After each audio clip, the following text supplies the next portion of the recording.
See the Asian lady who had the bush that stood straight out? Yes, dude. Yes. Whoa, what is How that? did you know that was It was like shit? Dude. Like she got electrocuted. I'm real as steel, brother. We're talking about fucking swords forged in fire here, man. These guys are total posers. He's serving metal now, man. He did his goddamn time. He came back as a different man, man. He's a little scarred and he felt like he's let himself down. I saw a guy get knocked out in the first 3 seconds in a Slayer pit back in 1983. You fucking robo bitch. What's up, Nate?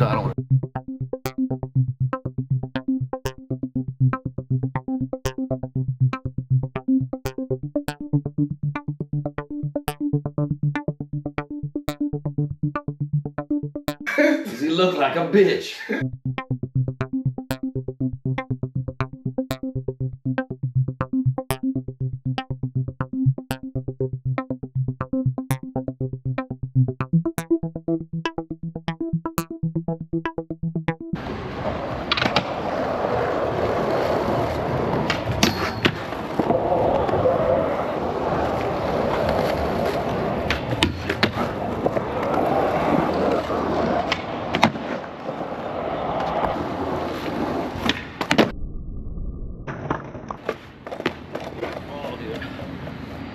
No.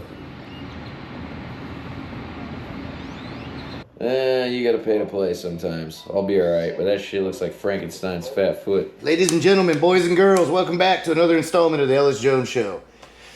I'm your host, Millhouse the Most, aka Ellis Jones.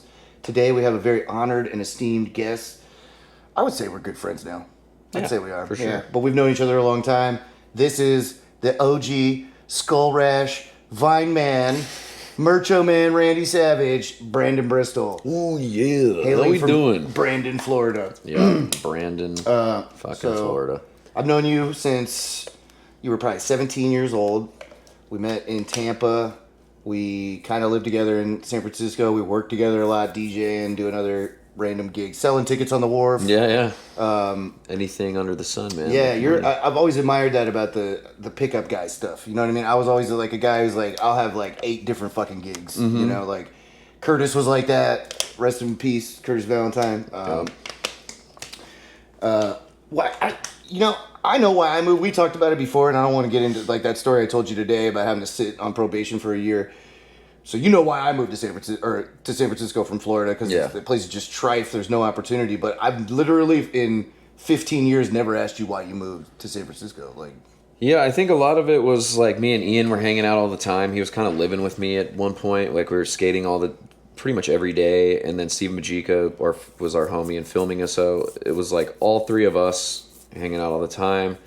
We were constantly getting into music and different shit, you know, that we were just stoked on. And then we both got like collectively really stoked on Rocky Erickson and like 13th Floor Elevators and like his whole history. We watched that DVD, You're Gonna Miss Me, and then like kind of went back into his whole history of like how crazy his life was. And I was like, man, both of us were really obsessed with musicians and like their stories and shit, you know, especially when it came to heavy stuff. personality junkie. Right, yeah. And so, you know, he hadn't played for fucking, I don't know, like 15 years or something. And we saw that like he was coming back, and his first show back was at the Fillmore in SF. And we were both kind of just like over the way shit was going in Tampa, like constantly getting into fights with people. There was just like drug related issues with friends, and we were kind of just getting into sketchy shit. Yeah, what people need to understand too, at this time in Florida, one of the reasons I left, not that I had anything to do with it, but Florida was a sketchy fucking place because the Oxycontin epidemic was firing on all cylinders. Yeah. And I think you probably felt pretty unsafe at times. But yeah, there was just a lot of shit going on. I think I was like selling weed, and I was getting over it because it was just like the person who I was doing that for was starting to try to ask me to sell more for them, and I definitely didn't want to do that. I was ready to get the fuck out of there. So Ian and I both were just like, you know what? Fuck it. Like, should we just have like a garage sale and just try to sell most of our shit and see what we can do? And so we just bought tickets. I think I left Florida with like $800. And shit, that was more than me. Yeah, right. And then fucking was able to make it out there pretty much ever since. Except for there was like a little time when me and Ian had a kind of a falling out because of this girl I was dating. I was living in Daly City. was trying to move back in with him. He kind of thought I might have betrayed him in a way or something. So I had to go back home for like a month. He was kind of wishy-washy at times. Yeah, you know, it was just back in the day, whatever. But I went home for a month. I had no car or anything. I was just living with my mom, and she's like, you look fucking just so depressed. Like, I'm buying you a ticket back out there. So my mom bought me a ticket back out, and then I was able to move back in with Ian because he kind of put that shit under the rug. He's like, whatever, man. Like, I'm sorry I was acting like that. I have to say, dude, like, I think one of the reasons that you've stuck it out there for so long is, like, of everyone, we didn't all move there at the same time, but there was a group of us, Benny calls us Florida Niners, because we all moved out to the Bay for a better life. And like me, Ian, him, a couple other people, we all kind of got into some shit financially right away. But like, I remember you having to like work at fucking Urban Outfitters. And that was the first job that I had, and I worked there for like 2 weeks just because it fucking sucked. And then like the girl that we were living with, remember she had like those 1 or 2 key fobs. And she's like, oh, she ended up having one because one got lost to get into the apartment. She's like, well, if I'm not awake, you're not going to be able to get in. So I like one of the shifts, I was just like, I can't be here until past fucking, it had a question mark on it. I was like, I can't be here till past 10 because if I can't get into my house, I'm not fucking sleeping in the Tenderloin. And the dude said some snide shit. He's like, well, that's not my problem. And I was like, well, now it is. And I just fucking left. I was like, fuck all of y'all. This sucks. Yeah. So yeah, I got out of there. But you were also telling me that like, not that you moved to San Francisco to see a Rocky show, but you're like kind of enamored. At the time, it was still pretty obscure. Like, yeah, psychedelic rock, the 13th floor elevators, and really, San Francisco was one of the only places he was doing shows when he kind of came out of obscurity. So you use that as kind of like the catalyst. Yeah, you know, because we had always like watched so many fucking videos, and like I always loved Deluxe, like all that stuff, Thrasher, Deluxe, all from San Francisco. And I'm sure Ian, you know, he's been going there since he was 15. Yeah, Ian used to ride. Yeah, exactly. He used to ride for Anti-Hero and Spitfire and shit. So he already had an in, like he knew these people.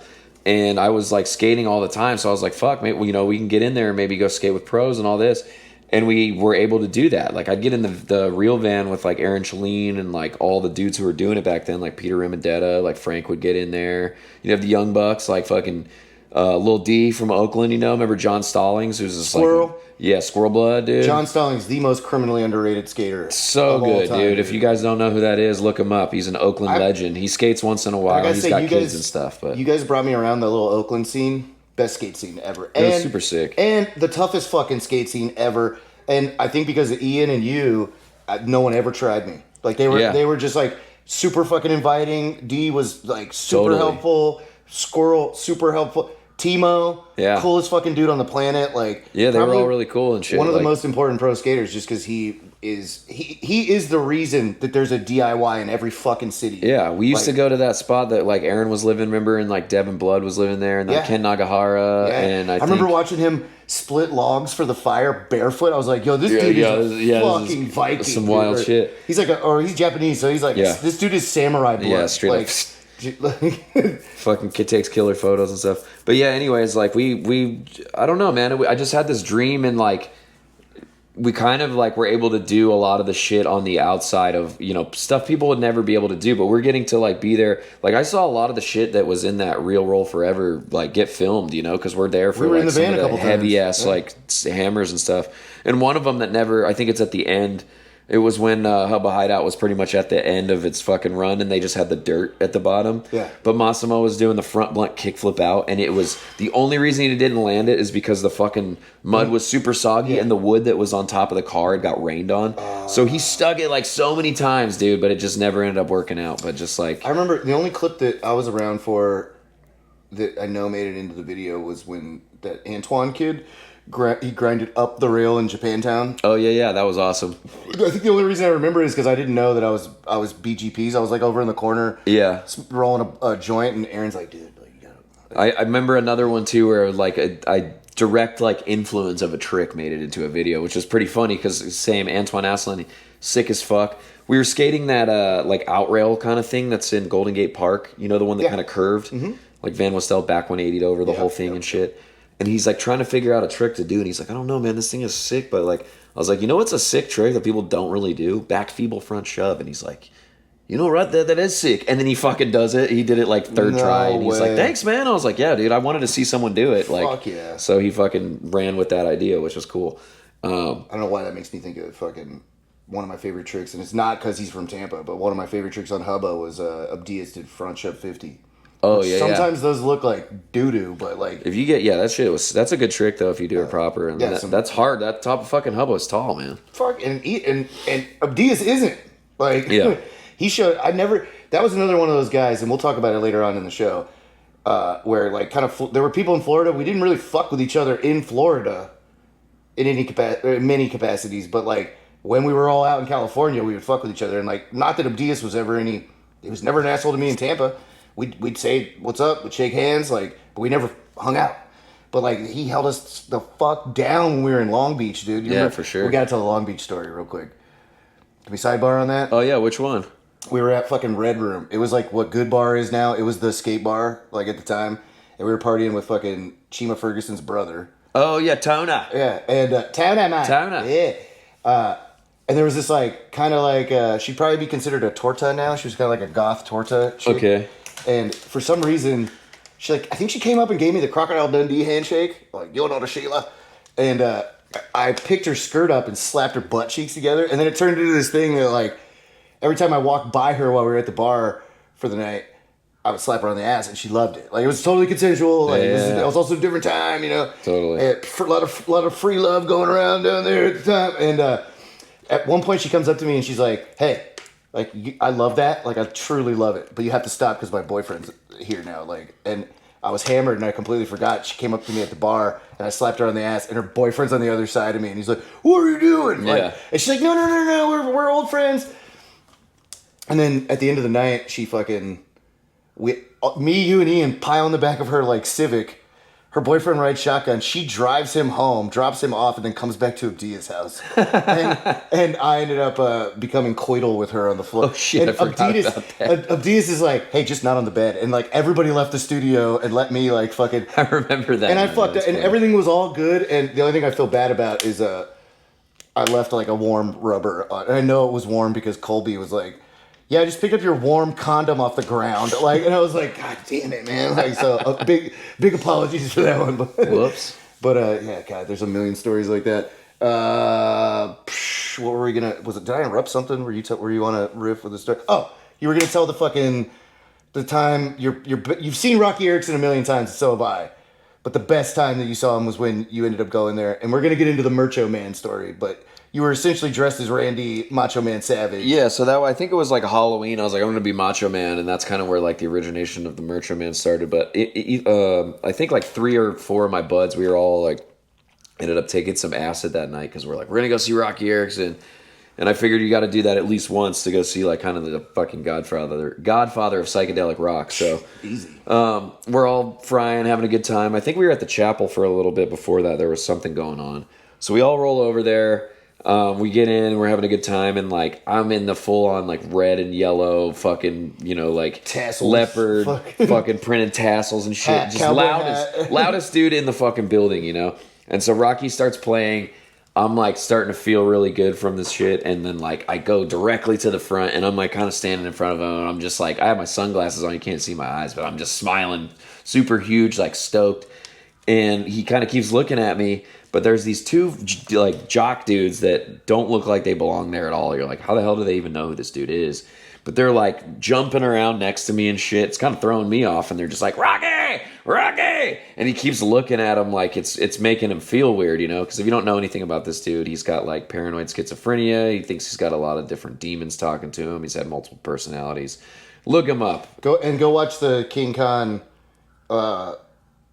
interview at Waterloo Records. He met Rocky in an insane asylum, and that'll give you that's an inside look. Like, this is somebody who's actually met him when he was in a mental institution. Exactly. Like, yeah. So I went to the show, you know, and like these dudes are jumping around, and over like the music, I could hear somebody be like, "Get that guy out of here" or something. And so I thought instantly that I'm gonna get booted. I'm like, "Oh shit." And then I see these 2 like big security guys coming right towards me, and I'm just like, "Oh no!" And like he goes right past me, or they go right past me and grab these 2 jock dudes and just like eject them. And I instantly just start laughing my ass off. I'm just like, ah, like, and I look back over at Rocky, and he's kind of just like still playing, and then he looks at me and is just like, like starts fucking laughing too.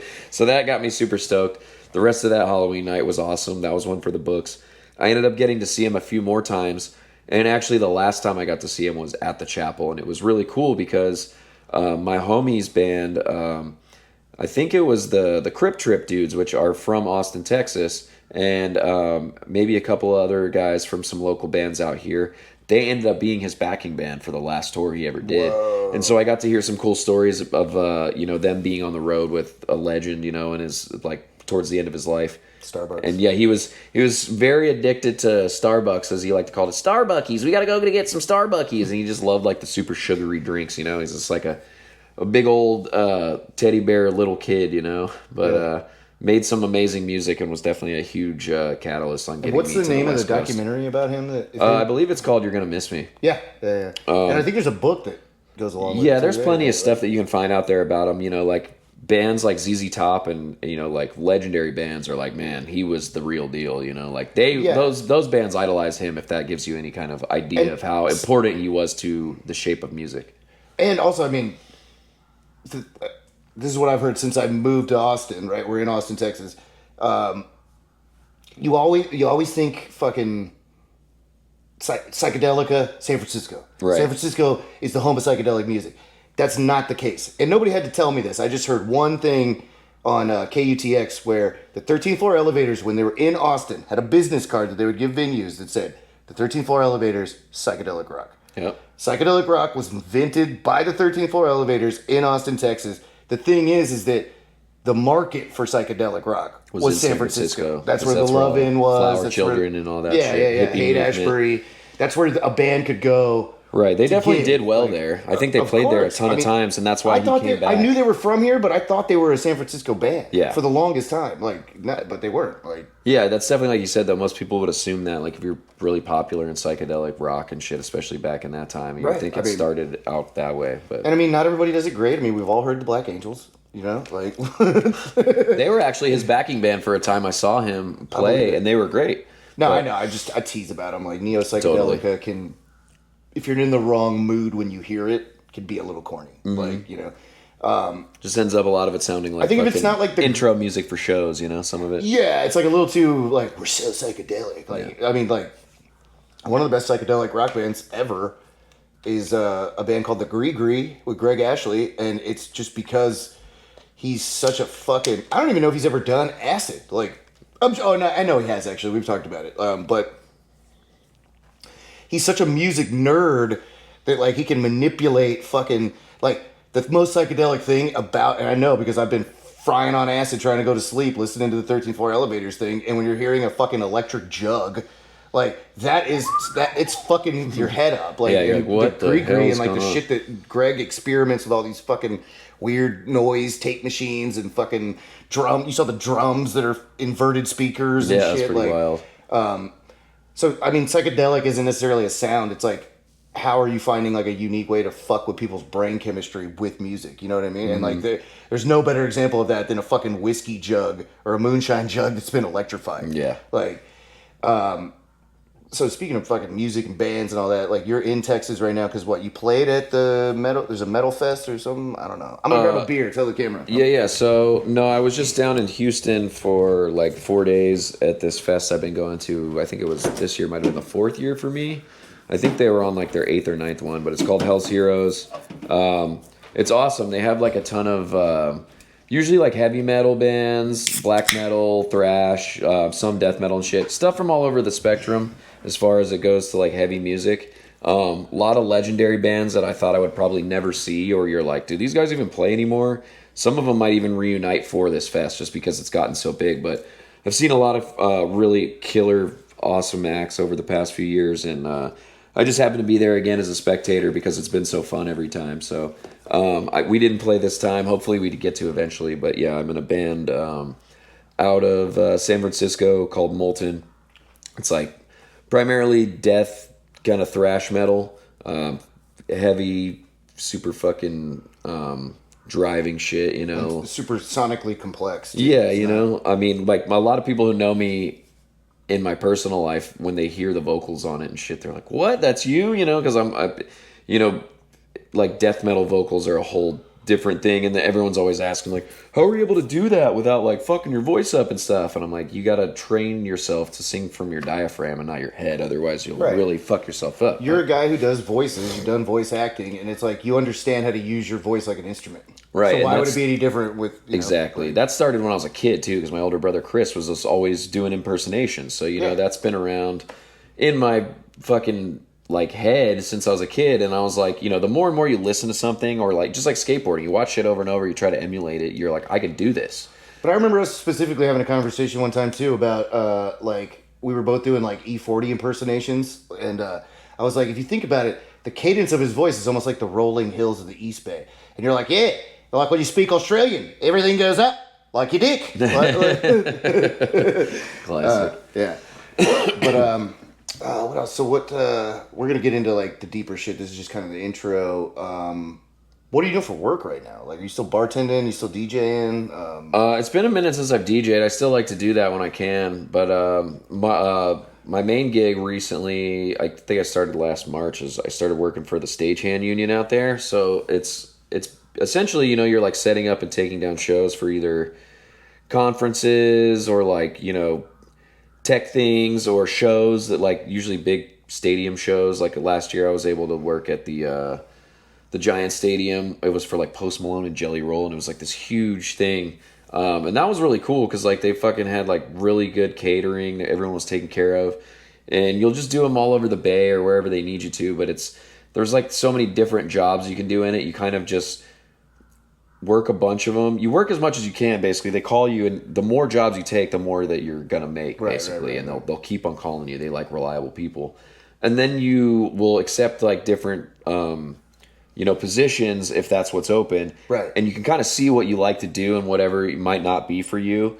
And then once you fucking get that dialed in, you can just be like, do that all the time, and then you'll get these higher rates. Just like working in production. Exactly, yeah. It's essentially it's an form of production. So you just, and then you can make, you know, different relationships with clients and stuff, and they'll be like, oh, you're good at this. We call you like every time. So as long as you're a hard worker, you pay your union dues. Yeah, you pay your dues. Dues come out of your checks, luckily, which is awesome. You don't have to worry about that too much. Definitely got to pay your dues, though. Be willing to learn, and like, even if you don't know shit, just ask a lot of questions. Don't do it all the time, but if you're new, just be like, hey, definitely don't be the arrogant, jaded. I worked on so much film and nobody TV. Likes that fucking guy. The film and TV production is either like, I don't know what it's like in like music or like stage performance, but for film and TV, there's like, the two most annoying people are the brand new ones who are like starstruck and like, I think maybe they think they want to be an actor, so they're kind of like star fuckers. And then there's always like the heavily tattooed fucking jaded electrician who's like, fucking, you don't even know what Blue Blood season 3 was like, you know, like don't be any of those people, like. Yeah. But yeah, and then, so what do we need? We talked about molten. We talked about. I don't know what else. else. We were gonna kick it to a fucking. You wanted to tell the. I mean, I personally like the story you told me of fucking. Antoine Dixon and Andy Roy getting into a fight in front of the chapel. Oh yeah, just like, I mean, you can put that back with the Antoine section or whatever, but like, just people. I've not got to know a lot of people throughout my years of living, you know, so that's been like situations where I'm like with somebody and then somebody doesn't know that I know that person. They're like, what the hell? Like, how do you know them? And I'm like, oh yeah, we've been friends for a long time, yada yada. So one that comes to mind about Antoine, where like, you know, people had no idea that I knew him. I was outside the chapel. I think there was maybe like a video premiere or a show going on or something. The chapel is a venue in the Mission. It's basically on like Valencia 19th Street or something. Mm-hmm. So we're outside like smoking or something, and there's like this commotion going on, and I look over and Antoine is like in a fight with Andy Roy, who's like another very I guess controversial character in skateboarding, or it used to be, you know. He's a former heroin addict. He was a pro skater, got addicted to heroin, went to prison, and he's was a very violent individual for a while. Like, he just got a really loud mouth, and he liked to. They're both jailbirds essentially. Yeah, and they both will not back down from a fight. They like to fight. So, anyways, I'm outside. Some shit goes on. They're fighting and scrapping up. You know, like getting a couple licks in on each other. But Antoine is definitely dominating Andy in this fight, and at one point I look over and I'm like, oh shit, Antoine's like kind of fucking him up, and I'm like, okay, he's got his shirt off, and he's not wearing shoes, and I'm just like, so he's just kind of roping him up with just like fucking baggy pants and socks on in the Mission, which is hilarious.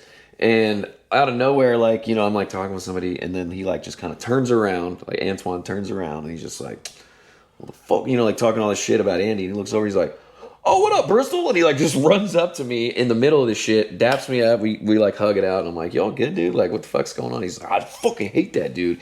And then like Andy's talking shit again, he's like, oh, you want more? And he just like runs away straight back to Andy.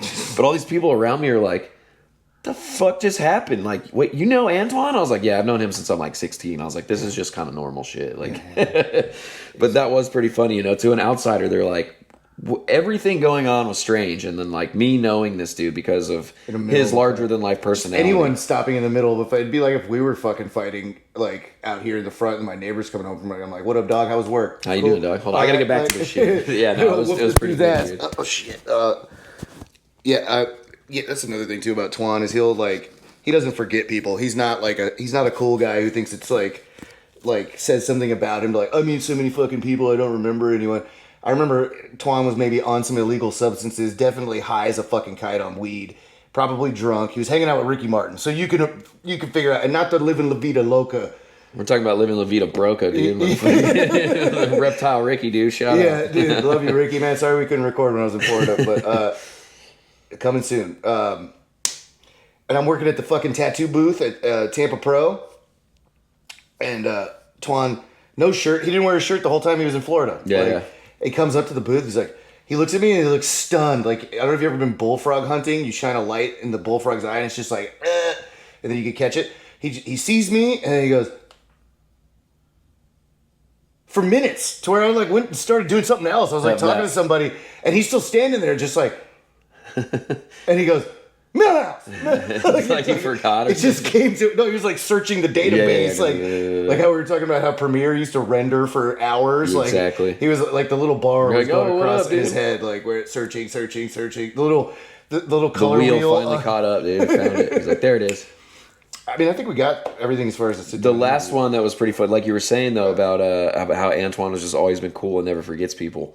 So about a year ago or 2 years ago, I was down in LA visiting my girlfriend, and I was like, all right, I'm going to go skate. I'm checking out different parks I haven't been to. And I happened to go to the North Hollywood Park, which is like in that movie we were watching the other day, a whole bunch. I'm skating there, and then, you know, there's all these other kids. Oh, that's the one where he does the nose grind on the top, that bench on the bank? That's yeah. Okay, so I was skating there, and there was like cool locals and shit, but I'm kind of minding my own business, whatever. And then at one point, I see Antoine rolls up to the park, and I'm like, sick. Like, I haven't seen him forever, and this has been since he's been sober, because this is in the last 5 years. Yeah. So, you know, he's like making his rounds, talking to everybody and shit, and so finally there's kind of like a gap in like him talking, and I walk up and I'm like, yo, what up, Twan? And he looks over and he's just like, Bristol, damn, you look like Chuck Norris, dog. Because I got this beard now and shit. He instantly cracks me up, you know? And it's like nothing changed. We roll up, like fucking give him a big old hug, we start skating and shit. I just think that, man, that's the thing. That's a beautiful thing about skateboarding and just about Twan, because he is a Crip from South LA. Mm-hmm. But yeah, he's a skater. But he hangs out with fucking metalhead fucking you know what I mean? Yeah, people would never get who else could you fucking like think about like pop stars from our youth? It'd be like, imagine if Lemmy was friends with Eazy-E. You know what I'm saying? He's kicking it. And you're just like, all right, yeah. He's like, they fucking like, actually, down, you know what? This makes sense. They do both like right. You're like, dude, if they were ever in the same room together, they'd probably just be kicking it hard, dude. You can see that for sure. Yeah. All right, I think we got what we need. Right on. I was thinking those fucking stories from the times I worked at the porn store were pretty hilarious. I worked at this fucking porn store that was on Highway 60, which ran like from Brandon all the way into Tampa. When I started there, dude, I had my fucking foot in a boot from when I dislocated my ankle. So I'm like going around trying to find a job after the skate park. So I'm like, what the fuck do I do? So it's one of the last places I thought of. I was like, I'm just gonna go there and fucking put in a resume, dude. And then they were the only people that called me back. And the dude's like, the fucking manager dude, Bruce, is like, can you come down and get an interview in a little while? I was like, yeah, dude, I'll be there. This dude used to come around. He was like this like shorter black dude. He was like a gay guy, and we had the 2 fucking rows of booths, and it was obviously one person per booth. Women weren't allowed back there just because they didn't want people fucking in there. So there was 2 cameras in the aisles, obviously not inside, but you can see if somebody goes into a fucking booth or whatever. So I was like my buddy John Hare, this fucking white dude, had a huge ass afro and he just loved Pantera. He was outside smoking, and of course I'm like fucking doing shit inside, and I look in the camera at one point and I see this dude like lurking back there, and so I was like, one person per booth, you can't fucking hang out in the aisles, man. Find somewhere to go or get out of here, you know? And so he's kind of like, I see him like look around and just be like, and then he fucking finally goes into a booth. He finally goes into a booth, and then he's like in there for a minute, and then this little Mexican guy comes in, and he goes into like back there. He goes into a booth. Well, the other dude pops out of his booth and starts walking around, and I'm like, what the fuck?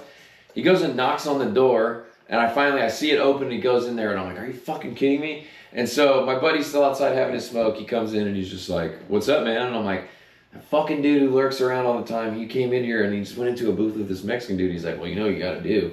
And I was like, fucking hell, dude.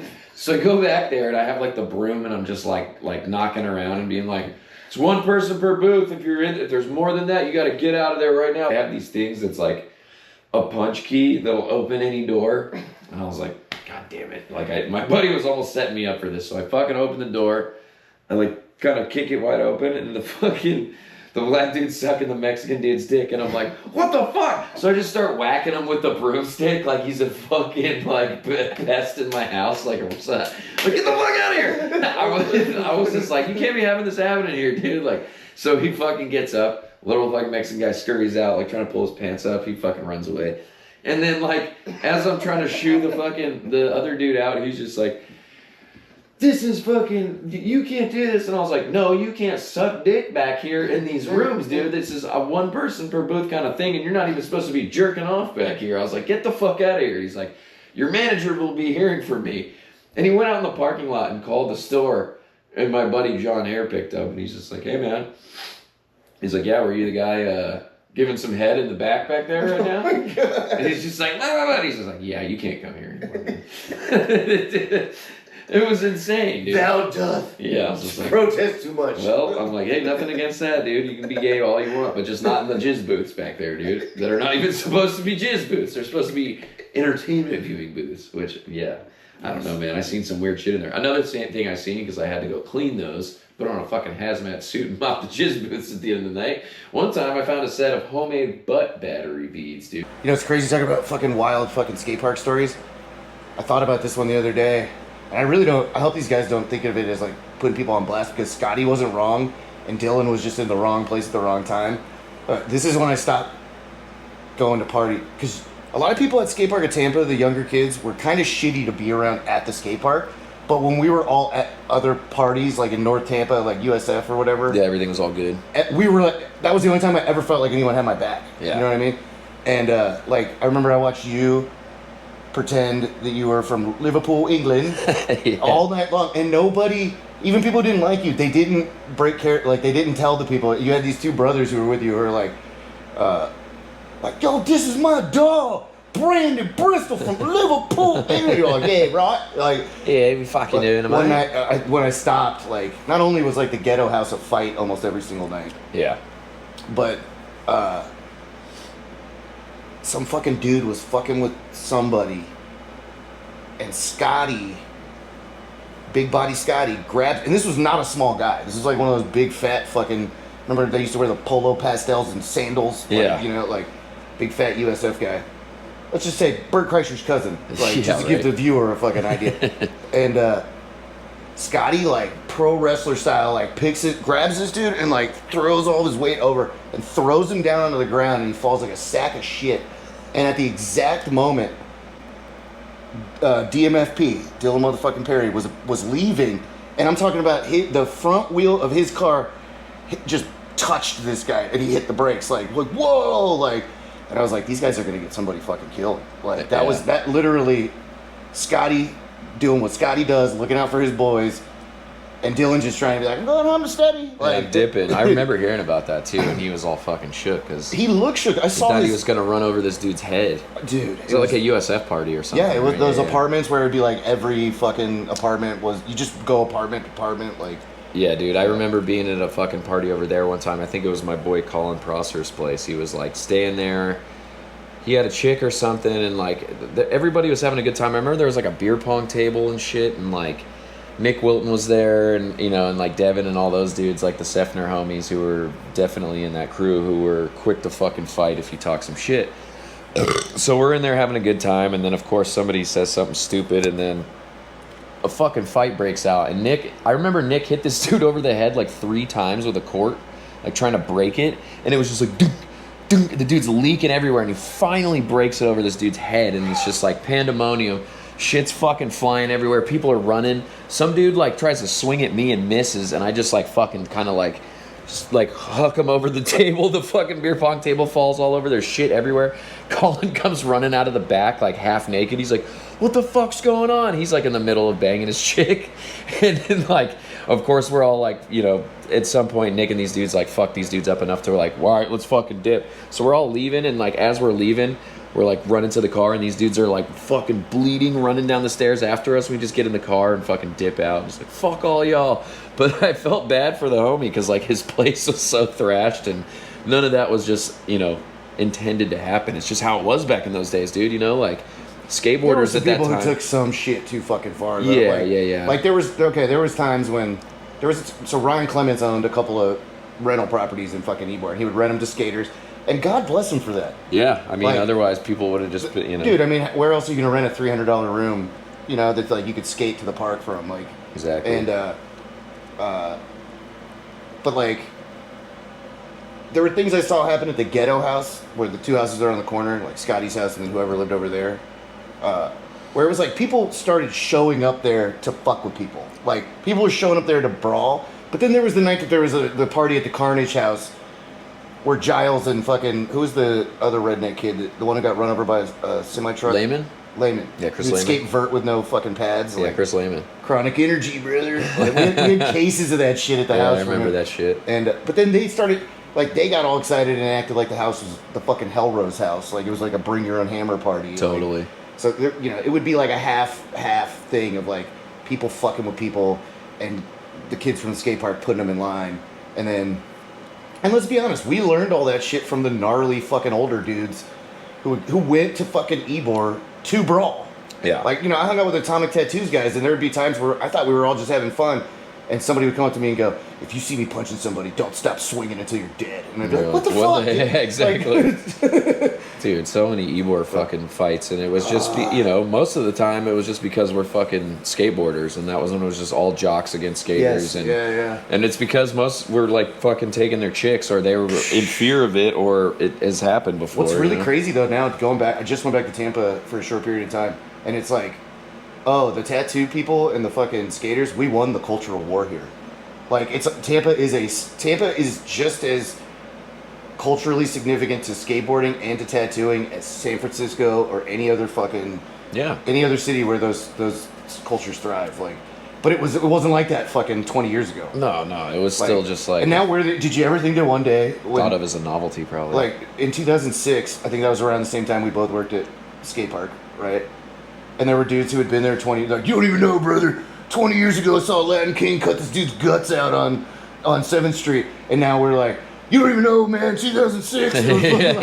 It's the eras of the fucking whatever's happening there. Yeah, back in here's a funny one, like, I remember this episode of Dario where they're sitting in jail, they like got arrested, and it like cuts back from a commercial, and there's this like old slimy punk dude, and he's like, and that's when Sid Vicious turned to me and said, thank you for inventing punk rock. Like, and one time at the Street Dreams shoot, Street Dreams the movie, Terry Kennedy was hanging out in the fucking like wardrobe prop area, and I was just sitting in there because it was the only place in the skate park that had air conditioning, and he kind of came over just to see, like, what's this dude? They're all gambling, like rolling dice and shit, tons of money, like wads of fucking cash, and he kind of just came over to like yeah, what's up, dog? Like, he wasn't checking me or anything, he was just feeling me out, and once he realized that I was harmless, we just broke down. And I remember talking to him about Baker 3 and being like, dude, that was so sick that you did your own song.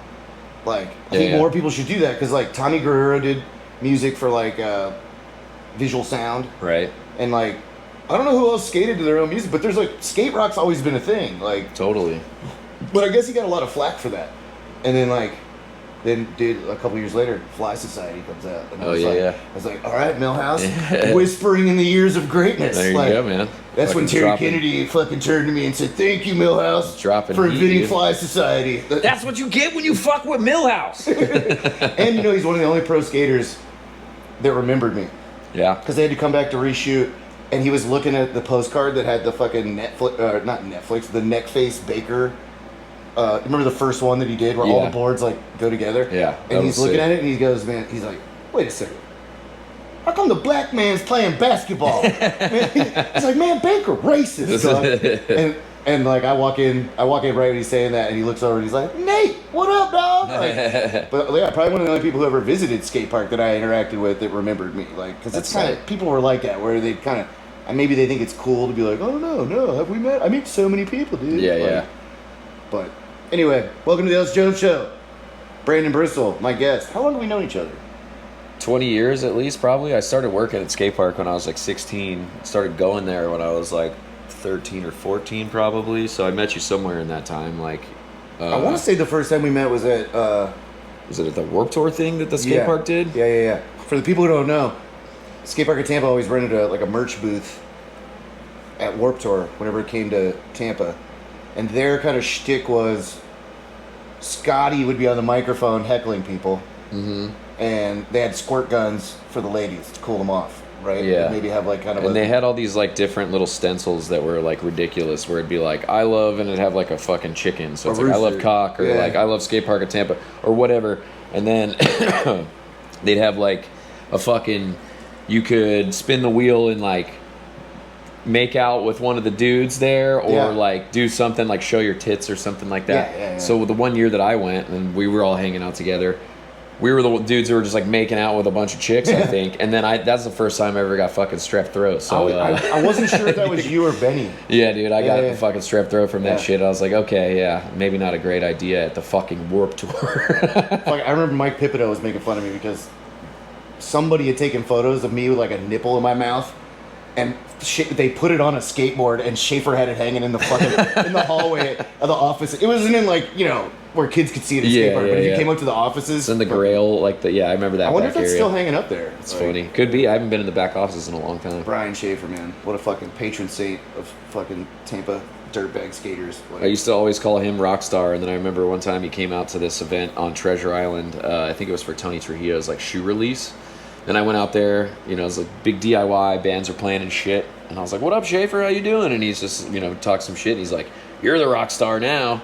Because, since then I'm in a band and I've fucking traveled all over the place. But it was just funny, come full circle with that. It's gotta warm his heart sometimes to know. He gave us the world. Yeah. By working at skate park at Tampa, I heard him say it I was watching a live stream at Tampa Pro, and he was saying something look to the person to your left, look to the person to your right, shake their hand, get their name. You don't know it yet, but you're gonna make connections that are gonna last you the rest of your fucking life. And dude, it's giving me chills. I teared up when I was watching it, but I literally have goosebumps we might be fucking the audio up with this AC. Yeah. I mean, we're mic'd up, so it's probably not that bad, but either way. Yeah, whatever. But yeah, I mean, dude, I think about it fucking the graffiti writers that I met there, the people that I met who went to fucking hardcore shows, and then, I didn't realize for 20 years probably that I took it for granted. I was basically I hardly ever paid to go there. I was allowed access to every event through Atomic and just being friends with Brian. Because I'll tell you how I met Brian. I was down with the homies at Atomic, and the dude who owns it, Clay, is good friends with Brian, and he used to tattoo Brian. And Clay was always hooking me up. Brian would hook him up with he'd be like, Creature's coming back, here's a box of shit. And Clay would give me fucking Creature stuff. Or Clay told me, you'll never pay for a t-shirt, just go hand these flyers out. You can come here and you'll never pay for a t-shirt. Yeah. So he called me one day, I remember it was my 19th birthday, and he's like, I'm tattooing Brian Schaefer, just come hang out in the shop. And while he's tattooing Brian, get to know him, whatever. And he started calling me Skater Nate, Sailor Jerry, and he was just, Brian's a guy who likes to see you fucking enjoying your life. And he's like, what are you doing? You're 19? I was like, yeah, my girl brought a bottle of Jaeger back from the Bahamas. We're getting a hotel room. And he's like, this fucking wild bastard. You know what I mean? Yeah. And then, what was it? Fucking, he had a thing on Fuel TV, and my buddy happened to DVR it.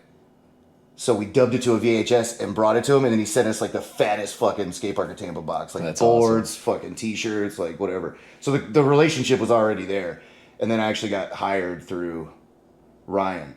I sent him like an email and a resume that I did not live up to.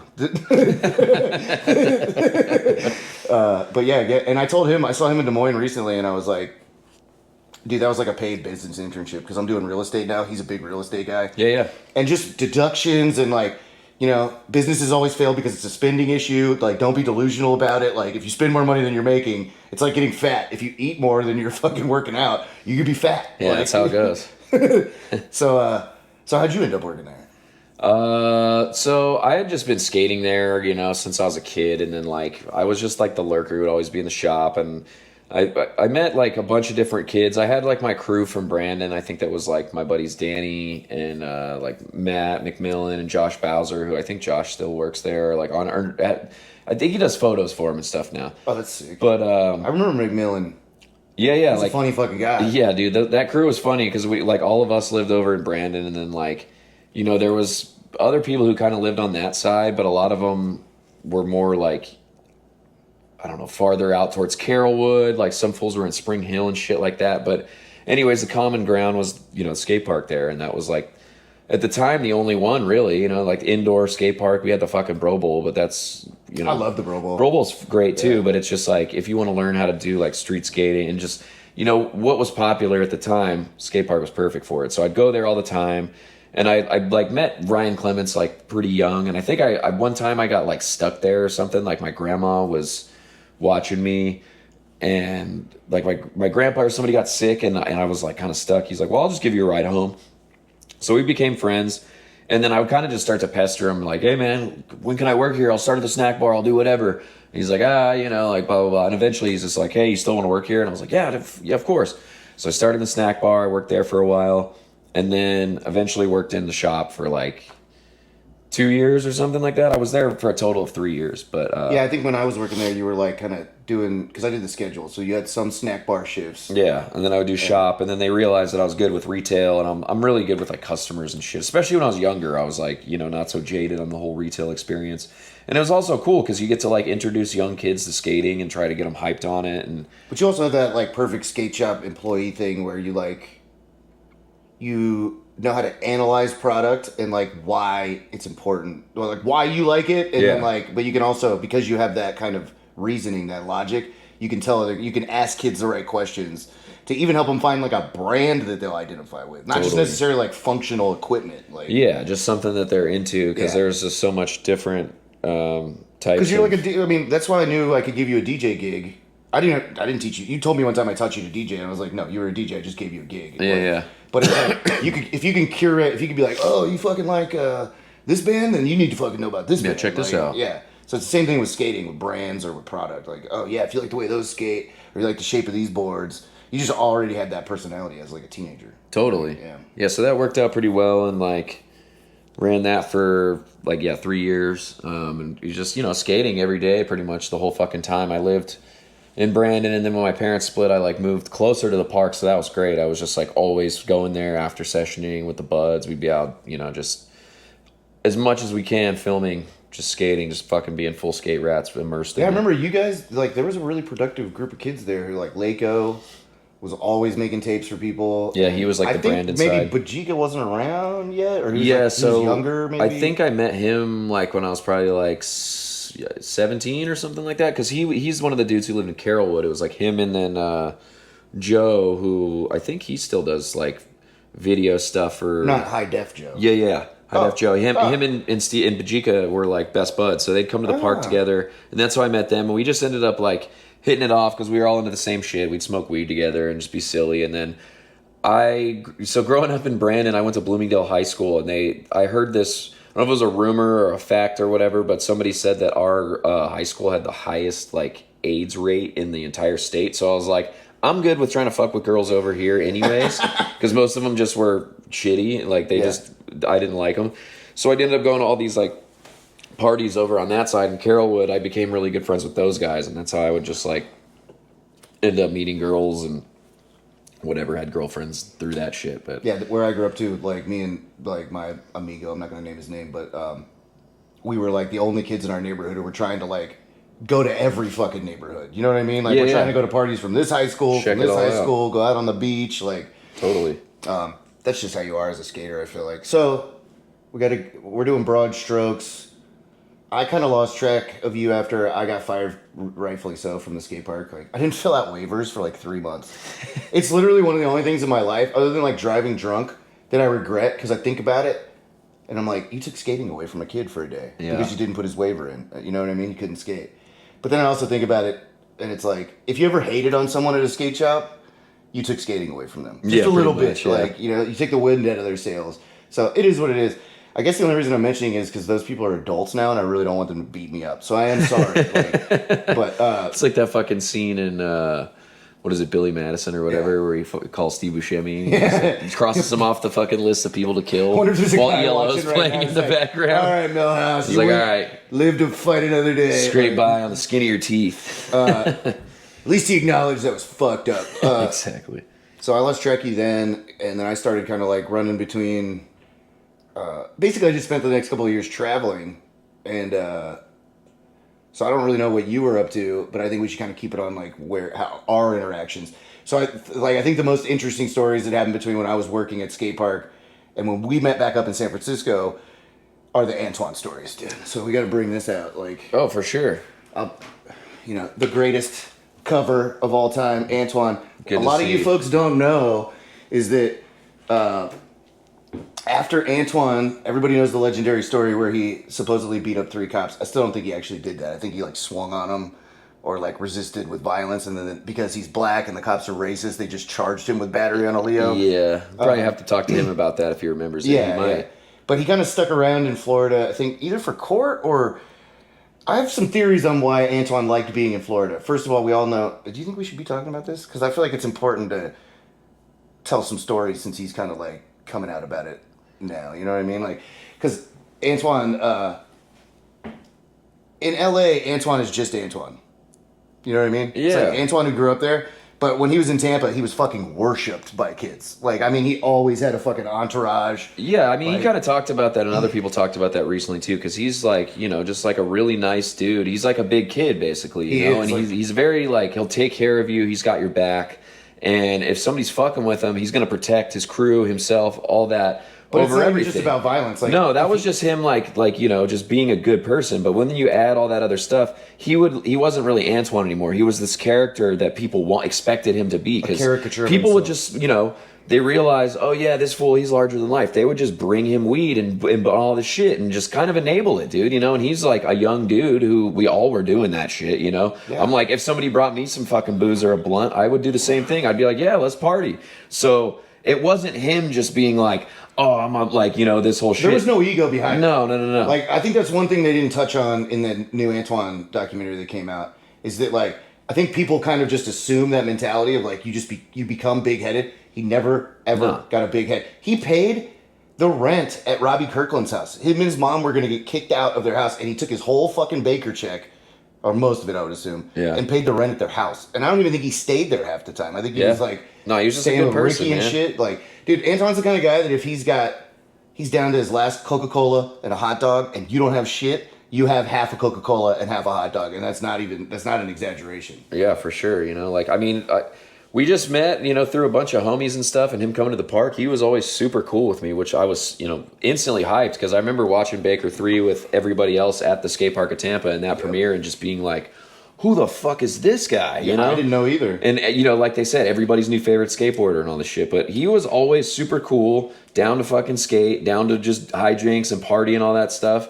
And then, you know, like most things, if you fucking do it all the time, it's going to get you into some trouble. And then that just kind of kept steamrolling. And then it was more so his character than Antoine, you know what I mean? So that's where that, He was like wherever living up that to went. to what they projected, like the perceptions of him that they project back onto him, he was living up Right. to. He doesn't want to disappoint. Exactly. To be honest with you, like, But I could never say no unkind words about him ever, dude. He's always cool to me, even if I was in a shitty mood or whatever. He would like. I remember one time I rolled into the park, like I think, but like on a shift, and he's like nollie heeling the stairs. He's like, get up here. He's like, I know you can nollie heel these stairs too. And I was like, I'm working. He's like, get up here. So I rolled in and I fucking grabbed my board and I skated it with him for a minute. He's like, see? And I was like, all right, I gotta go back in. And he's just like, whatever. Yeah, but you work at a skate park. He's like, he's gonna make sure you enjoy your fucking life. Exactly. Yeah, I mean, I remember him making me hit on chicks, and I was like, dude, if they want to talk to me, like, they're gonna come talk to me. And he's like, man, just get over, like you got all them tattoos. And that was another thing that kept Antoine in Florida, is that like I basically brought him into the fucking atomic world and introduced them. All those guys are either used to skate or they like are fans of skating. Yeah, and like I think Jack Cody used to skate, and Jack Cody was the one who really like. The big Baker board that he has tattooed on his back and shit. Yeah. Jack Cody put a lot of tattoos on that guy. Yeah, he tattooed the shit out of him. He was the guy in the video that you see him do the little check on. That was just a misunderstanding, basically. They're homies. They're good people. See, shit gets misinterpreted. If you look at that punch, Antoine... He ain't going full force. He hit him with an open fit. He stuck him. And no, I'm going to talk about that because it's Dustin Dolan, who's been a fucking nightmare for forever, slapped Jack Cody. And Jack Cody did what any self-respecting man would do and slapped the dog shit out of him back. And then Antoine actually kind of felt pressured to stick up for Dustin because he's his boss to some degree. Like, he's kind of a partner in Baker because he's a distributor, Right. And so I feel like Antoine probably felt like a pressure that I don't think on his own he would have... If it had been anybody else, like, if it had probably even been somebody else who rode for Baker, I don't think Antoine would have hit Jack. And Antoine expressed a lot of regret for that when I tattooed him at fucking Double Rock. Like, he was... Like, Antoine did a lot of wild shit, but he's not a fucking perpetrator. And that was like years later too, right? So he remembers this. Dude. He was holding that and being like, "Man, I still feel bad about it." You know? He's like, Jack Cody was so good to me, and like for me to do that to him was like totally fucked up. And this is also in the middle of like Twan wasn't a fucking angel.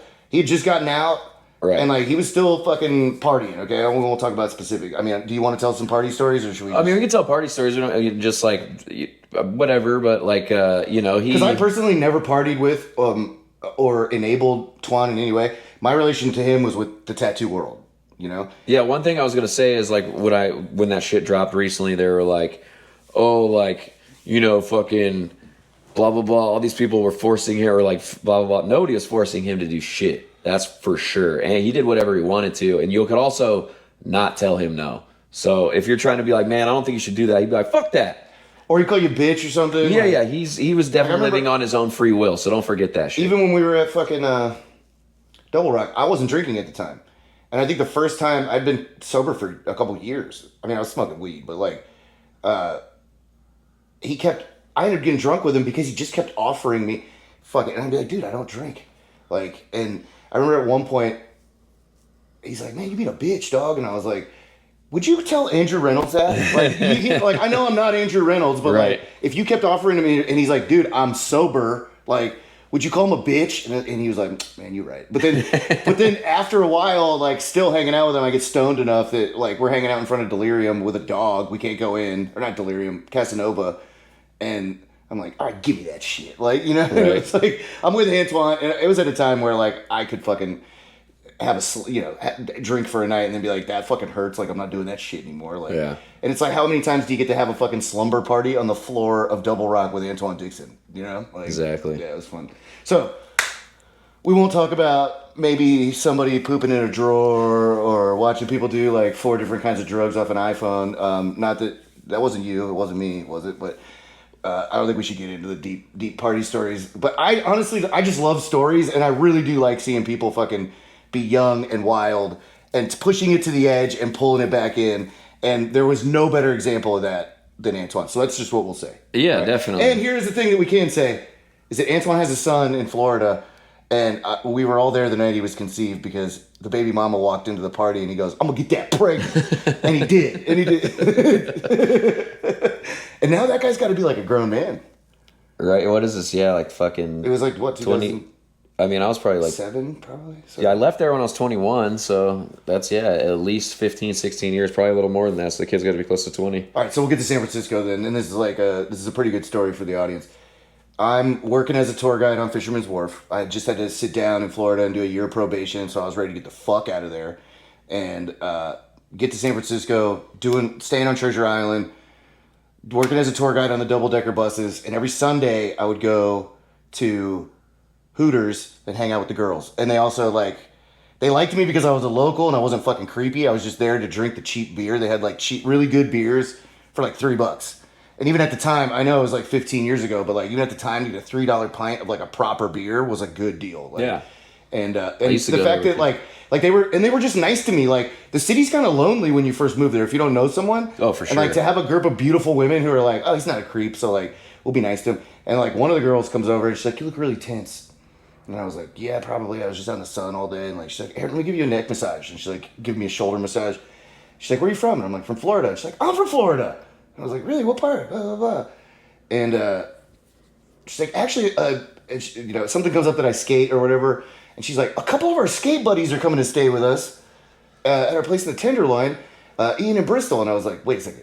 Ian Gal and Brandon Bristol? And she's like, yeah, you know him? And I was like, do I know him? Like, and me and that chick ended up hanging out outside of work. I won't put her on blast, but like, I've told you this. I remember I was there for some of it. I don't think we should get too explicit. Oh, it's pretty funny stuff, in a small apartment. We were all living in like a fucking, a studio. It was like two girls, ended up being 3 dudes in there at some point. Because you still lived on TI, but you'd stay in there quite a bit after that. But then a lot of people would too, like fucking Fernando would crash there sometimes. Yeah, we were all just having whoever. Max Van Anal would crash there sometimes. Rest in peace. Rest in peace, Max Van Arnold. I saw that kid don't age, Fernando.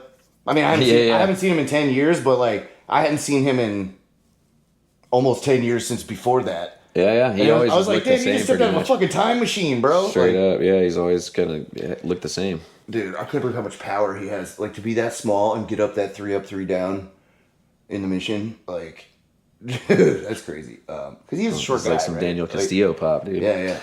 Anyway, so yeah, we ended up running around together. Or, well, I guess me and Ian got into some trouble at the apartment building, and I went to work that day. Actually, I was gonna lose my job because like we partied so hard the night before, I thought I lost my glasses. And, and I'm like scurrying around. I was probably just making too much noise, and you're like, all right, fine, I'll fucking find this guy's glasses, so he'll shut the fuck up and and I can get him out of here. And I like get my glasses, go to work, and I get a text like halfway through the day, like, hey dude, we're like standing on the street with all of our bags. A bunch of like gnarly Russian dudes just kicked us out of the fucking building. And, because I think there was like graffiti in the hallway or some shit or like whatever. We got all wasted and we're tagging. And it was time to go though anyways, because remember there was that weird mattress in there that the dude left and I slept on it one night. You got bed bugs, right? And I got fucking bed bugs. So I was like, yeah, time to go, dude. And didn't the guy who brought him in, you like wrote all over his Jordans or some shit? Like I like skull rashed his Jordans, and I remember there was a video he woke up, he's like, what the fuck, who did this shit? I was like, I don't know. You're like laying there like pretending I was asleep, cracking an eye at him like fucking assholes. What's that movie where they're fucking in the front seat and the guy's in the back? Orange County, Jack Black. Oh yeah. He's like pretending not to look. Like man, that apartment was wild too. I'll keep it brief with that too. But remember when there was that gnarly, like super yoked, like cracked out dude hanging out front? He looked like he had come from fucking straight from prison, but he was like this Wesley Snipes dark fool who would just start fucking with people in the middle of the day. And I was like, I got tired of it, dude. Like he pushed this woman down, and then like this dude, other dude came up and started kind of like beating him up. But I don't know, he was always randomly around. So one night I was all like fucked up, and I had this huge bag of pennies, and I was like, yo, I'm gonna make sure this guy doesn't come back. So this is diabolical shit, by the way. I don't condone anything like this. It's a different time. And I was like fucking 21 years old, so I boiled this bag of pennies. Oh my god! With the plastic on, or just the I dumped the pennies into a hot pot of boiling water. Jesus. He was hanging out outside of our building. He wouldn't go away. He punched this fucking random square ass dude for walking by. The dude was freaked out. Like, anyways, no cops would come around him. So, anyways, I fucking went out there. I drained the water. He was right below me, and I hit him with a fucking scalding hail of hot pennies. And he couldn't even figure out that it was coming up from above. He was like, what the fuck? Like trying to fight the air in front of him and shit. God. And he was losing it. He was getting all burnt, obviously, like scalding hot pennies. But I never saw him again after that. So I got him to get the fuck off the block. And then he stopped fucking with people. So I think the only people who wouldn't understand that are people who have never hung out in the Tenderloin for more than 10 fucking minutes. And this is at like Golden Gate and Larkin. Yes. Like not only very famous skate spot right there with the banks that everyone skates. Federal banks or whatever. Is it a courthouse? Yeah, federal banks. Federal courthouse, yeah. But yeah, that guy was gone after that. So this is before we had to leave. Another funny street character was there was a fucking. I remember we were having trouble finding weed for some reason, and I or it might have been before you guys got there when I was just hanging out with the Hooters girl and the other chick. I don't remember her name, but I was having trouble finding weed. I was downstairs smoking a cigarette, and then the only person who was down on the street that night was this dude with one leg in a wheelchair. And I was like, he's like, what are you getting into tonight? And I was like, I'm hanging out with my lady friend upstairs. And like, he's like, oh, but I'm like, I want to get some weed, man. I need some weed. He's like, weed? You want some weed? I got some Red Bud. Like, and I was like, and he like pulls out like hospital paperwork, like the yellow paper they give you when you get out of the hospital. It was like crumpled up in there, and it was like that vintage fucking Leonard Skinner weed that you just smoked. Yeah. That's exactly what it looked like. And I was like, how much for that? And he's like, I don't know, $5. Like, it's like, all right, dude. And it was a wad of weed. Like, it was like a lot of weed. So that's how worthless it was. And he was like, $5. Like, and I just remember smoking 2 blunts of it and like, just having a headache. Like, this I don't want weed anymore now. Like, now I need an Advil and I sleep. Like. But then we all moved out to the Treasure Island place because Benny's a fucking slumlord. He was more than happy to let everyone stay there because he's like, I can charge all these people rent. Like, he charged every one of us individual. I was paying to rent half this living room, like maybe 200 something bucks a month or whatever. And I shared it with this gay dude who had like, he's the most, what would you call this? Like, industrial strength snorer on the fucking planet. Like, I'm talking about vibrating the walls of the fucking house to where like one night I was getting ready, or I was like sleeping, trying to go to work the next day. And I like stood at the foot of his bed and just waited till he woke up. He's like, and I like kicked his feet and I was like, better do something about that shit. And he got so scared that he just left. And I think he moved out shortly after that. That's why the living room was empty.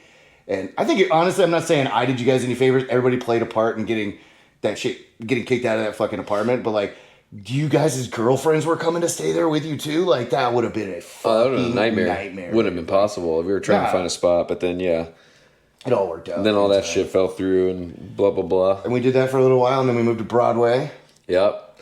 426 Broadway, man. Yeah. That was some wild times. Slumlord, Chinatown slumlord. Yep, that guy sucked. But that would be an important place for us all to move. Well, Ian, because he got a good paying job, right, I guess. But, like, as far as, like, us having DJ careers, the Bamboo Hut being across the street. Like, we were talking about this the other day, that, like, I think what drew me, not only was the Bamboo Hut this bar that was right across the street from our apartment building, because I moved out shortly and got, like, an SRO at, like, either the Basque Hotel or the Golden Eagle or something like that. And so it's not only, like, the only bar on our block, but it reminded me of, I was watching the Sailor Jerry documentary, and, like, he didn't want to be on, like, busy roads. He didn't want, like, a ton of attention. Like, a bunch of foot traffic. Tattooing was, like, kind of in weird areas, legally at times. So he would find, like, the most, like, gutter-ass, off the, like, hobos hanging around and shit, so he could kind of get away with whatever the fuck he wanted, too, And I just remember, for some reason, thinking of that when I went to the Bamboo Hut the first time, because they were kind of in this transitional state where it was so slow on the weekdays that they would sometimes close on Mondays. And I was like, oh, this is like a bar that's in this awesome fucking part of town. There's strip clubs everywhere. Yeah. There's titties everywhere. Like, bomb right down the hill to Pier 7. Bomb right down the hill to Embarcadero. Yeah. Fucking the other way, we got jobs. I don't know if you ever got a job on the wharf, but then Remember, I used to work for Cheney, fucking selling tickets out of the booth. So I was just working for commission. I mean, we got to talk about him. I hooked up with a bunch of random girls from like wherever on the wharf. Back then, it was great times. Great, dude. Did Cheney ever take you to the fucking secret bathroom at the Marriott? I think so. Yeah. There was this fucking. We're getting ahead of ourselves, but like there was this working on the wharf. There's a legend of John Chaney. He's like the most ruthless gangster ass fucking ticket broker on the wharf. He basically invented the whole Alcatraz hustle out there. Yeah. But we'll get into that. But he had this fucking bathroom that was like on the second floor of the Marriott. And it's like out in the hallway, like, and nobody goes into a bathroom that's in the hallway. They have bathrooms in our rooms. It's not in the like lobby area. So we would like go in there and fucking party, like lock the door. And he's like, all right, we're just like blowing fucking coke and like rolling up joints and shit. Dude, doing key bumps and fucking. Hey, I remember one time we had a bunch of Hooters girls in there and we were like, it's so cloudy, it looks like a fucking Cypress Hill concert. Oh, yeah. And like everybody's got tall boys. It was nuts. But dude's fucking redder than hell too. He's just always in the sun. That guy was such a gangster, dude. He would like if people owed him money for tickets, he'd beat the shit out of them. Like, dude. He was about his money. The guy who owned Urban Safari. Yeah, dude. So anyway, but yeah, that was a great neighborhood because Broadway Street was a great neighborhood because you had access to fucking Chinatown's the shit. And then you're not far from fucking Union Square, which gets you anywhere you want to go in the city. You got Embarco for skating. You got fucking North Beach to make money. King of Thai for cheap fucking food. But then, really, how we ended up both starting our DJ career was we got Mimi, the bartender, to keep Bamboo Hut open on Mondays so that she could just play metal music. Metal Mondays. And then I forget who it was I was dating, but she was like a super fucking music nerd. And at this point, me and Junkie Zach we were like, we should start a band. And he's like, but we don't have a practice space. And I was like, here's what we'll do. Mario has a key here. He's also our buddy. He's a rapper. He knows how to keep time. We'll just buy him some percussion instruments and fucking we'll make a band that's like the Buena Vista Social Club meets the Dead Boys. Yeah. And then we'll practice in the bar. So once we were kind of in there, now they're getting used to us where it's like we could fucking I had Mario teach this chick how to DJ. She ended up being a fucking psycho and taking off. But the gig was still there. So then that's I just started doing it because nobody else would. Yeah. And then once I needed shifts covered, I was like, I don't even need to teach Bristol how to do it. You pretty much are. You already had. You and I were the only people I knew at that time before the big vinyl revolution who had vinyl records. Totally. You know what I mean? So I was like, oh, he's got records. Yeah, because I would do it at Pops and stuff once in a while in there and shit. Did you start at Pops before? I thought your first gig was at Bamboo. It might have been at Bamboo, and then I went over to Pops, but I had worked at Pops before. I think that was my first bar gig, was working door there. Yeah. And, Pops was so sick for a while, and then as soon as I started seeing too many fixed gears parked in front of that bitch, I was like, this place is over. I think, that was the first bar that I went to when we got here, because we went and skated Potrero, went to Pops afterwards, and I got pretty toasted. And then that girl that we were living with, she was skating, and she, for some reason, she pushed down 24th and went right on Mission instead of going on Valencia. So I was following her, and I was hauling ass, and I fucking rolled right over one of those BART grates because I thought it was a small one. Yeah. And I opened up my hand and my knee so bad, I had to yell up to Ian, and they I hobbled my way back. She skated? Yeah. She would push around and carve and stuff, but I remember that. Yeah. But yeah, dude, I fucked my shit up the first day I got here. So the first day I got to San Francisco. So it's one of those cities where it's yeah, man, you can live here, but it's gonna get a piece of your ass for sure. And that was apparent the first day, man. I went home and super glued it and shit. I think I still have a fucking little bit of a scar here from it, but it was down to the white meat, dude. It was gnarly. When I first moved out there, so I had a history with Mickey Reyes, for people who don't know, but from Tampa days. We were at Surf Expo in Orlando. Bad Shit was playing. The funniest thing that I've still to this day ever seen in my life was Bad Shit starts playing, Ed Salego downs a pint of something, and then smashes it on the ground and just grabs Angel Ramirez and because remember he was so small back in the day, and whatever, the show's over, I'm trying to clear a path for Bad Shit to get out, and Mickey just fucking gorilla pushes me out of the way, and then I'm outside now, man. You mix anger with booze or excitement with booze, and it does something to somebody's brain. Because I'm outside thinking that I'm going to fight Mickey. And if anybody's ever seen Mickey, this is a guy who would, for fun on tours, fill up a pillowcase full of fucking Spitfire wheels and beat the shit out of people. This is idea of fun. But I met Mickey and Jake the next day at the Surf Expo because Mickey comes up to me, he's poking me. He's like, so you want to fight? But he's smiling because he's he knows, you're a fucking moron. And Jake sees him doing it and runs up and he's like, what do you do? And he's he said, fuck Deluxe, fuck San Francisco. I didn't mean any of that. I already had roots in the city, but I was just saying whatever I could to get him to fight me, Mm-hmm. And Jake's just and this was that Surf Expo where he's not allowed to go anymore because they did so much fucking blow that they're you're not allowed to go to Surf Expo anymore. And he's gacked up and he looks at me, Mickey, and he looks at me and he's like, you said that? And I just took my glasses off and I was like, all right, guys, just don't break my glasses. Let's get this over with because I'm not doing shit with you two. These two, and they're big guys. That's the thing is Jake's got such a big head that if you've never seen him in person, he doesn't look like a big dude. He's a fucking giant, man. Yeah, he's a tall ass dude. Yeah. So whenever that happens, Ryan's like, hey, man, you got to just disengage. He's like, I'm not mad at you. They're not mad at you. But just disengage. These are not the guys who will ever back down from anything. I know you're not either, so just disengage. And he told me the story of how Jake, somebody, I think Mickey body slammed Jake on a table at fucking skate park of Tampa, and then Ryan was cool, and then just fucking invoice Thrasher for the table. Don't tell him anything. Don't fucking get in the way. Let them do their little hell ride shit. Just send him an invoice. That already happened. So whenever I get to the city and I think that was around the same time that Ian, Alden, you, and me, we all went down to Deluxe, got like a little tour of the fucking warehouse. We ran into Mickey.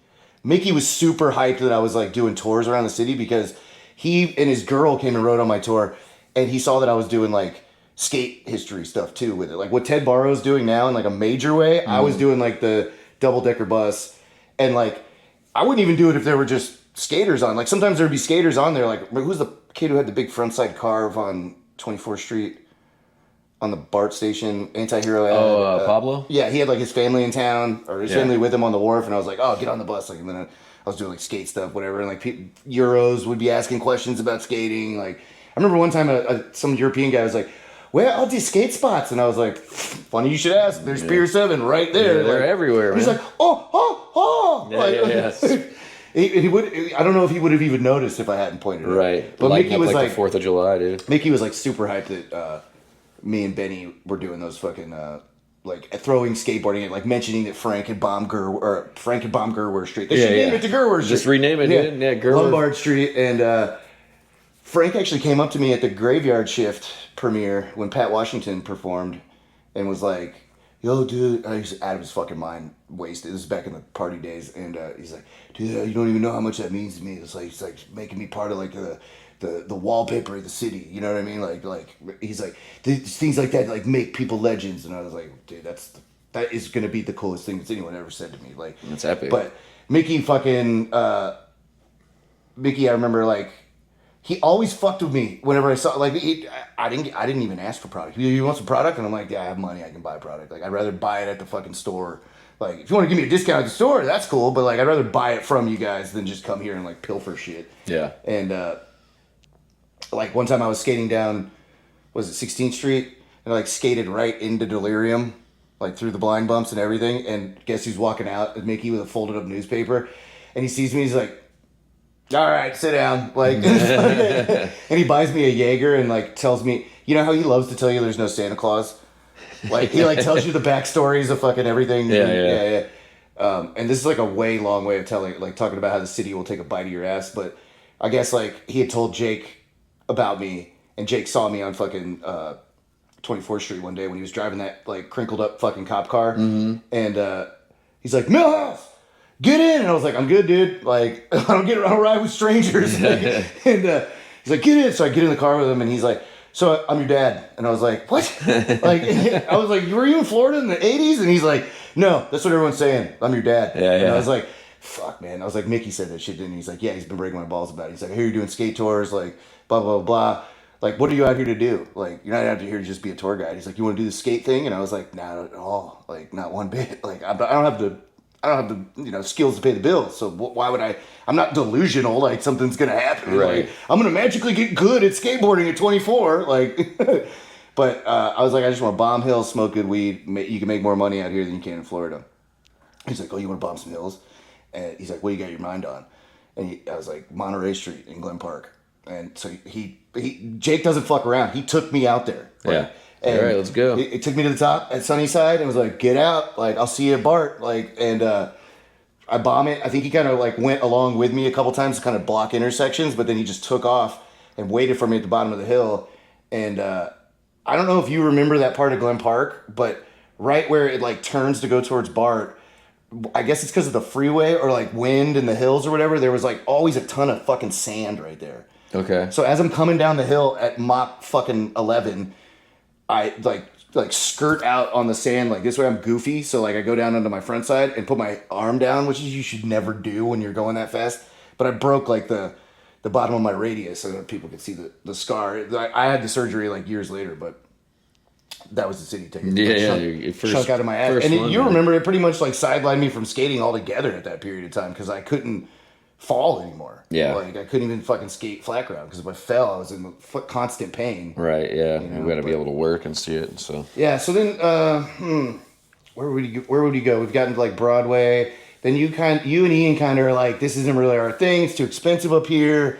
And I know you guys cut out. No, he stayed in North Beach, but you cut out to the Mission. No, so what happened is eventually, like, me and him were living there, and then him and his chick split up, and so it was just me and him there for a while, and then he ended up, like, dating someone else, I think, and so I think towards the end we were just like over it, and our fucking landlord was kind of just a piece of shit, and he just dipped, and so I was trying to figure it out. I was like, I don't know where I'm gonna fucking go next. So I ended up living with this girl that I was kind of dating for a while. I think I was in like Lower Haight for a bit, and I think he ended up moving over into like, was he in the Haight house or no? He lived over off of the Hemway house with like the Ivan and Waka. So he was over there, and I think that's when he met his lady that he had his 2 kids with and Baby's stuff. mama. Yeah, his baby mama. But yeah, like we were still hanging out and skating all the time and shit. But we had kind of just we left that place. I think a couple of our homies were just squatting in there at the end. We were just like, they didn't have any place to live, and At we're the like, place in China? yeah, the North Beach spot. We were like, you guys can take it over. Because I remember the day you guys moved out. Actually, there was this chick hanging out at the bar. Remember I told you I got a gimme last night? It was like that. It was this like Persian chick with big old knockers, and Ian's like, this chick was like, I fucking the shit out of you, and she like, I forget what she did. We were in the bar, and she came and grabbed me by the wrist and took me outside and sat in my lap. And we're hanging out there, and Ian's like, I moved out of my apartment today. Like, I think I was couch surfing at the time. And he just gave me the keys. He's like, just don't fuck me over. You know what I mean? Like, get the keys back to me whenever you can. Like, he knew I was couch surfing. Yeah. And he's like, you also need a place to take this chick, like, right now. Like, she's ready to go. Like, go for it. Yeah. And that was the thing, man. I think we should touch on this, is that, like, I don't want anyone to get the impression that we've all been great friends this whole time. And I don't mean that in a bad way. But I think there's something beautiful about the way that we've all interacted, where I think that it's important for young men to not be codependent and understand the reasons why you don't fuck with someone, but also still fuck with them for the right reasons. Right. You get what I'm saying? Because like me and Ian would kind of go in and out of hanging out pretty tight because we'd work together and stuff at times. Yeah. But me and you, we never really hung out that much. But we always looked out for each other if we were in bad situations. Yeah. If we needed a collaborator or someone to like pick up a gig, like here's a shift, come DJ with me, like. And over the years, you just don't see people who have the fucking capacity to go, I can't fuck with this person in this way, but I can fuck with this person in this way. You either get people who throw a person away completely, or they get into this like codependent like thing where it's like, I fucking hate this guy, but I kind of want him around for these reasons. Yeah, they like talk shit behind their back, but still fucking everything's peachy on the like somebody outside. we were talking about before. Like, I don't name no elbows, but like, that's what I always tell people. I'm like, I've known these guys since forever, but like, we have a strange relationship. But I think it's like more kids. You didn't get to finish the North Hollywood movie, but essentially what that movie is about is the kid who's super hungry to go pro. He kind of like shits all over his fucking friends. You know what I mean? And he like makes decisions that's not in the best interest of his friendship. And I feel like... Because, he's being super selfish and in his ego and shit. Right, and there wasn't a lot of that happened. A lot of it was that like we were all really able to compartmentalize. A lot of skate kids did not figure that out on their own. Like, we were able to compartmentalize where it's like, we can fuck with this guy in this situation. You know what I think taught us that? I'm thinking this just now. Curtis. Probably, yeah, dude. Because you knew that there were situations you couldn't fucking bring Curtis into. But you knew that when you were in Curtis mode, that it was on. He was your best friend ever. Exactly. Like, and you'd do anything for him, and he'd do anything for you. Like, for sure. Anyway, so where do we get to? You moved down to the Mission, and then this is where you start getting your own fucking DJ gigs. You kind of become like the Mission DJ dude. Yeah, so like I was living in Lower Haight, and then eventually I moved to a spot that I think I was over on like 14th and between Valencia and Guerrero over there by the old Thieves. Was it Thieves Tavern? Yeah. Remember the one that had the pool tables and shit on the corner right there, Guerrero and 14th? Yes. Yeah. Yeah, so I was over there, and there was like a skate house with some like OGs. It had been there forever. Like a bunch of legends had lived there, so that was really cool. There's like a big fucking Jeremy Fish mural on my wall, like above you took over Terry from... Yeah, I took over Terry from Deluxe's room. Yeah. I used to go there to buy fucking Reefa from him. Nice, yeah. I was there for a bit, and then, I started DJing kind of all over the Mission. I would do like... Pops. I had like a couple years at Delirium because my buddy Colin was there. I got to dig guest with you. That was awesome. That was pretty fun. I would do just kind of all over, man. Like I'm trying to think of some of the other ones that I would do a lot. Rock Bar for sure. I did Rumpus Room. Did you ever do Casanova? Never Casanova. I do like St. Mary's because I don't think Casanova ever had like a DJ setup in there. No, it did. Yeah. Oh, maybe. I don't know. Maybe I did. They might have taken it out at some point. They don't have it anymore. Yeah, Kilowatt, all the main Mission bars. I call that the Bermuda Triangle. Now, did you start? I know you all since I fucking knew you when you were a teenager. I knew you were going to be like a vocalist or a frontman for a band. Did you start doing merch for Glitter Wizard first, or did you get a band together? Yeah, so that was one of those things too, is like I've always been going to shows and shit since I was, old enough to go. And I just kind of was like, all right, I love this type of shit. And so I would just, hang out with buds and get to know these people through bands. And then eventually, I think my buddy Greg was like, do you want to just do merch for us? You're always here. Like, we'll fucking, I'm going to stop you right there, because the viewer's like, who cares about the merch guy? Yeah. Like nobody, you had a podcast. Like, oh, cool. Exactly. A podcast with a merch guy. Let me tell you, this dude is the goddamn John Elway of merch dudes. You took it and made it into a theater thing. Like, you are, I don't think I've ever seen a more entertaining merch guy. So why don't you tell people about it? So basically this band, like to preface it, Glitter Wizard is a band. It's like fucking kind of psych heavy, like 70s style rock. Super ripping, really fun stuff. And the guys all wear different costumes on stage. They have different stage personas. And so I started doing merch for them. And this is around the same time I think I did, I happened to be Macho Man for Halloween. And I was like, I could do the voice. So we got it all in there together. And we made this character, made it larger than life. Yeah. So, I was like, What's his name? The Mercho Man, yeah. So my buddy one day, he's like, man, I swear me and him, we had this one show. And I thought about it because I think it was a Halloween show and I was dressed up. And me and him both were like, we should just make this a character for the band. He's like, yeah, dude. He's like, the fucking Mercho Man. And I was like, perfect. So I would basically just go around on tour with these guys. I think the first tour we went on, we actually came through Texas. We did the South by Southwest thing, hit up all these other places. But I just remember people just going up to them and being like, you're the fucking best, dude. I've never seen a band that has their own hype man who also sells merch. And then eventually I also sold my own merch. And my homie made merch for me to sell. The merch man has merch? I sold out of all my merch. It's pretty hilarious. You're outselling them in merch? Yeah, dude. They're like, you're the only guy in the band that gets paid, you asshole. And I'm not even singing, dude. I would just And what people got to understand, because I'm assuming some people who don't know you are just like, oh, who's this interesting character, is one thing we've always bonded over is voices. We'll doing fucking impressions and we'll shit. go to a bar all night and talk like we're fucking Australian dickheads. Yeah. Or just talk shit, in some other accent and fuck with people or whatever we're doing, And here's another one too, because you do fucking Merciful Fate or Merciful Fake. But I remember my routine with Pops. Perfect time to go to Pop. Wednesdays, Potrero's empty. Go get your sweat on. Beers are $1 at Pops. And I would go there. I've told Shane and Blood, go check out the episode on this channel. Shane and Blood from Hightower. I would go there every Wednesday, and I would spend more money to play the entire fucking Hightower record than I would on beer. Exactly. Right? And and I was like, dude, the amount of times that I've just played that record at the bar, I could have bought 10 or 15 copies of Tower to the People.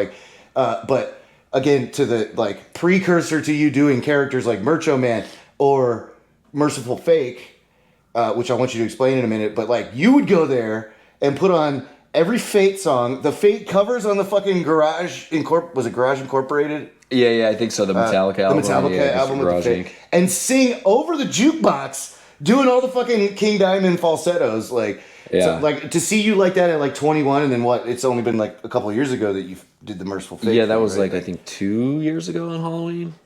So explain to people about the Hallow Rager. It's like a tradition. Yeah, so we have this thing that's been going on. I think it was the 10th one. Was it this year or last year? But it's getting up there. So Glitter Wizard is kind of the band that's the main band that usually ends up headlining. And then all the other bands, we play as different bands for Halloween. It's Halloween cover set tradition. So and they're always a good pun, the Hormones, an all-female Ramones cover band, or AC/DC. Yeah. There's all types of cool shit. And we just, I've always been a huge Merciful Fate fan, and so are my bandmates and stuff. Yeah, I got the fucking Don't Break the Oath tattoo right here. And that thing is well-weathered. Yeah, man. That's still not new. Great. He didn't just get that shit. No, I've had this for fucking probably almost 15 years. I got it right when I first moved there, I think. But Hot Courtney did that, right? Yeah, she's still tattooing, I think, down in maybe Tennessee or something. But shout out to Courtney, what's up? Yeah, so we were all just fans of the band, and I would just kind of been bothering them forever. I'm like, dude, we got to do a fucking cover set. It would be super fun.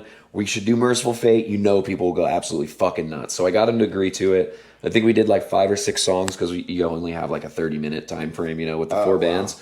But that was good because, dude, if you listen to those records, the timing on a lot of the drums and like the guitar parts and shit, it gets very strange. So it was kind of putting my bandmates who are already really talented and like proficient in doing shit into a mode where they were learning more, and in turn it would like help us write more music. Like, wait, so I thought for some reason it was like a multinational group of like some people from Glitter Wizard and some people from Molten, but it was no. So it was just Molten. So yeah, like Glitter Wizard. I think that year they did Roxy Music. They've done tons of bands. And be clear, we're not talking about some bullshit band from Omaha called Molten. We're talking about the Molten from San Francisco. Yes, we're the first one. Yeah. We were talking about copyright shit on all that too. But anyways, did you guys pay for a copyright? Yeah, we have like I have a guy back home who's like all smart about like the copyright stuff for fucking robo bitch. I'm trying to get a goddamn view of the fucking skyline. God damn it. Fucking Johnny Cab over here, dude. Total recall. Get your fucking ass to Mars. It might as well be. It's fucking hot as hell out here. Hey, Betty! These fucking bastards. What the fuck are you honking at, you cocksucker? Shut your fucking mouth, you piece of fucking trash. Trying to go fucking skateboard over here. Jesus Christ, you don't know who you're fucking talking to. Look at that, beautiful, all these fucking buildings. I bet when they lit up at night, it looks fucking festive as hell. Fucking lit up like a Christmas tree, you know, or your fucking mother on Thanksgiving after making turkey all day and the fucking sides.